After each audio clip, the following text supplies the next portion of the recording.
Hello नमस्कार साथियों, एक बार फिर से स्वागत करते हैं आप सभी का संडे स्टडी पैन पे। दोस्तों आज का जो हमारा टॉपिक है यूजीसी नेट पेपर 1 से क्वेश्चन है शिक्षण एवं शोध अभिवृत्ति संबंधित महत्वपूर्ण प्रश्न है।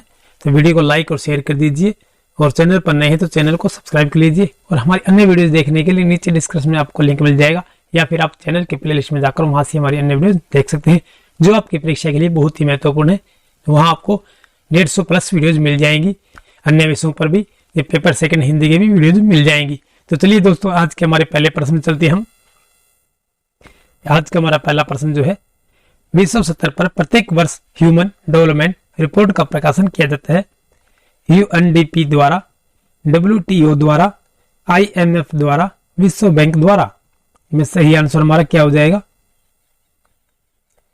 विश्व स्तर पर प्रत्येक वर्ष ह्यूमन डेवलपमेंट रिपोर्ट का प्रकाशन किया जाता है।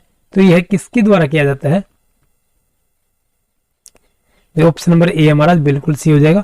यूएनडीपी द्वारा किया जाता है ये कि विश्व स्तर पर प्रत्येक वर्ष जो है मानव विकास रिपोर्ट एचडीआर का प्रकाशन संयुक्त राष्ट्र विकास कार्यक्रम यूएनडीपी द्वारा किया जाता है। इस रिपोर्ट में मानव विकास की तुलना मानव विकास सूचकांक के आधार पर की जाती है। मानव विकास सूचकांक 3 मानकों स्वास्थ्य, शिक्षा, आय एवं रहन सहन के स्तर के आधार पर तैयार किया जाता है।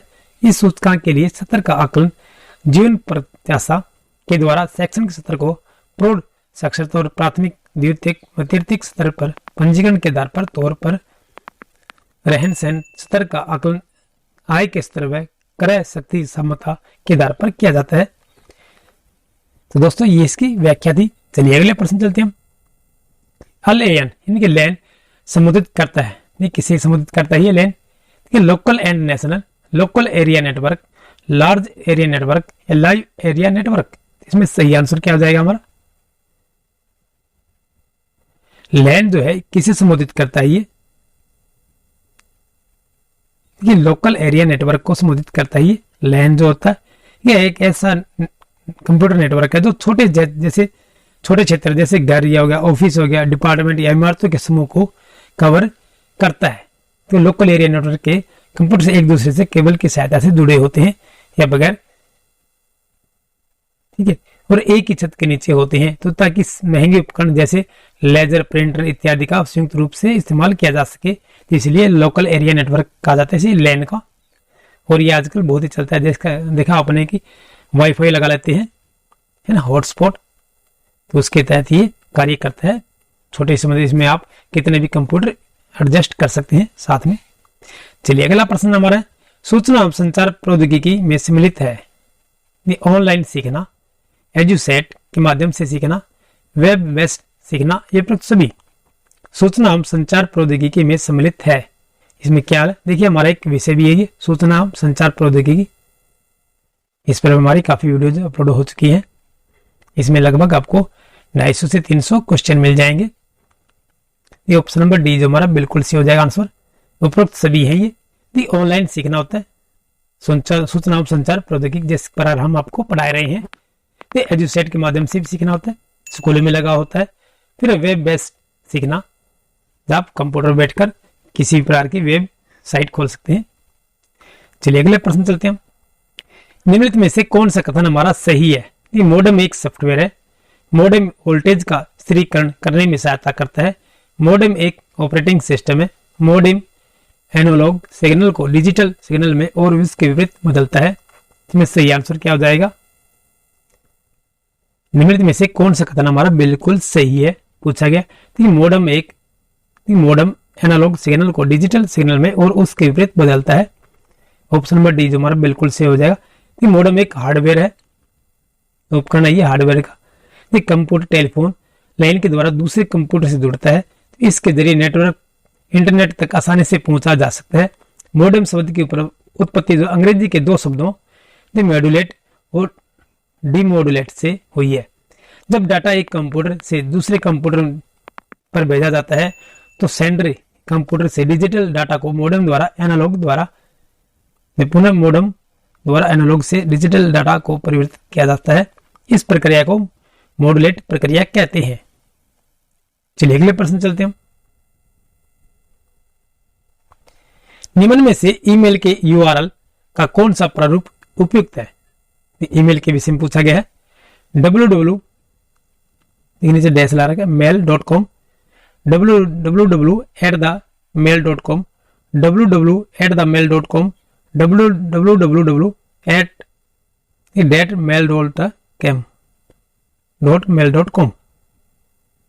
इसमें सही आंसर हमारा ऑप्शन नंबर डी हो जाएगा। देखिए www.mail.com हो जाएगा। यूनिफॉर्म रिसोर्स लोकेटर होता है यूआरएल का जो पूरा नाम होता है, और यह वेबसाइट खोलने का एक स्टैंडर्ड एड्रेसिंग होता है।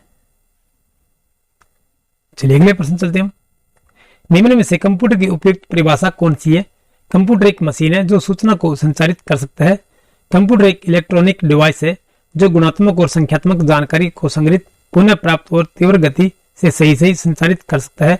कंप्यूटर एक इलेक्ट्रॉनिक डिवाइस है जो संख्यात्मक जानकारी को संग्रहित, पुनः प्राप्त और तीव्र गति से संचारित कर सकता है। कंप्यूटर एक मशीन है जो गुणात्मक जानकारी को संग्रहित, पुनः प्राप्त और तीव्र गति से सही संचारित कर सकता है। इसमें सही आंसर हमारा क्या हो जाएगा? निम्न में से कंप्यूटर की उपयुक्त परिभाषा कौन सी है? ये ऑप्शन नंबर बी जो हमारा बिल्कुल सही हो जाएगा। कंप्यूटर एक इलेक्ट्रॉनिक डिवाइस है जो गुणात्मक और संख्यात्मक जानकारी को संग्रहित, पुनः प्राप्त, तीव्र गति से सही संचारित कर सकता है। तो ऑप्शन नंबर बी जो हमारा बिल्कुल सही आंसर हो जाएगा। चलिए अगला प्रश्न जो हमारा, ज्वालामुखी उद्गार के सर्वाधिक महत्वपूर्ण प्रभाव की अनुभूति हुई।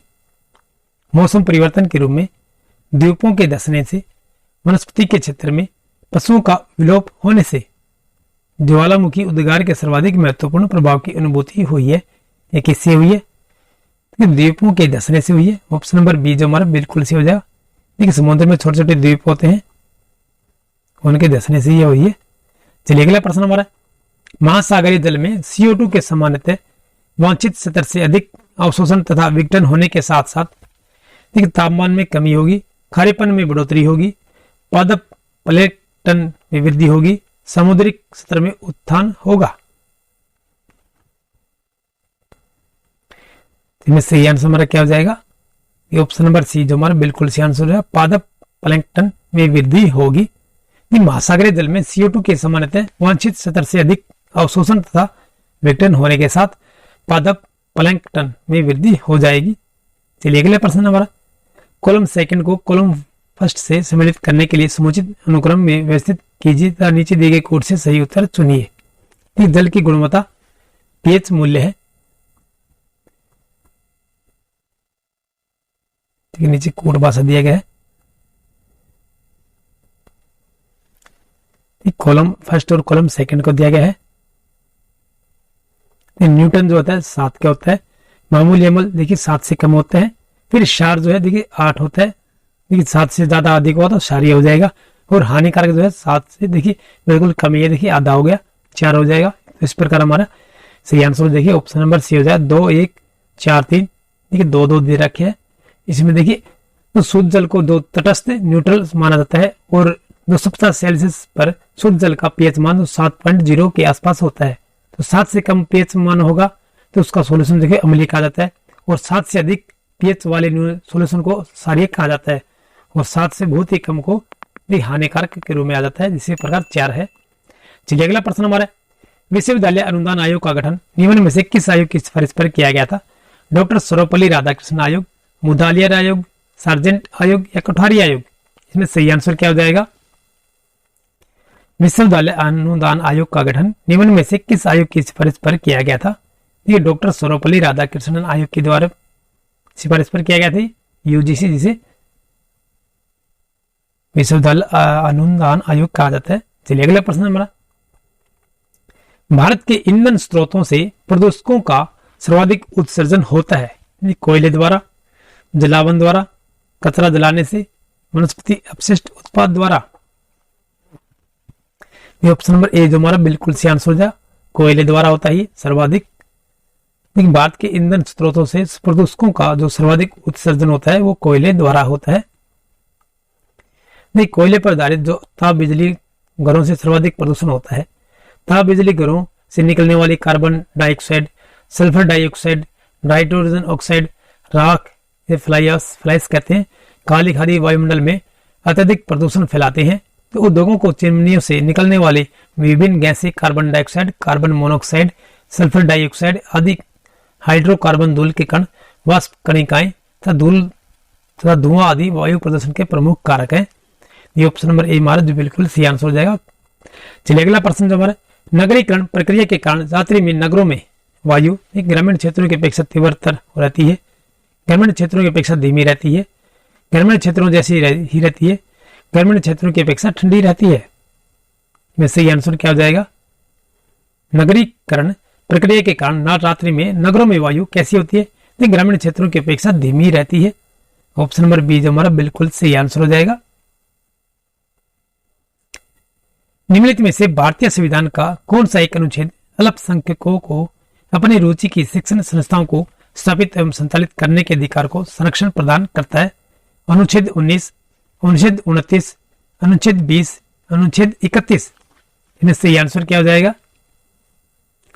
निम्नलिखित में से भारतीय संविधान का कौन सा एक अनुच्छेद अल्पसंख्यक को अपनी रुचि की शिक्षण संस्थाओं को स्थापित एवं संचालित करने के अधिकार को संरक्षण प्रदान करता है? ऑप्शन नंबर सी जो हमारा बिल्कुल सही आंसर है, अनुच्छेद 20 जो है।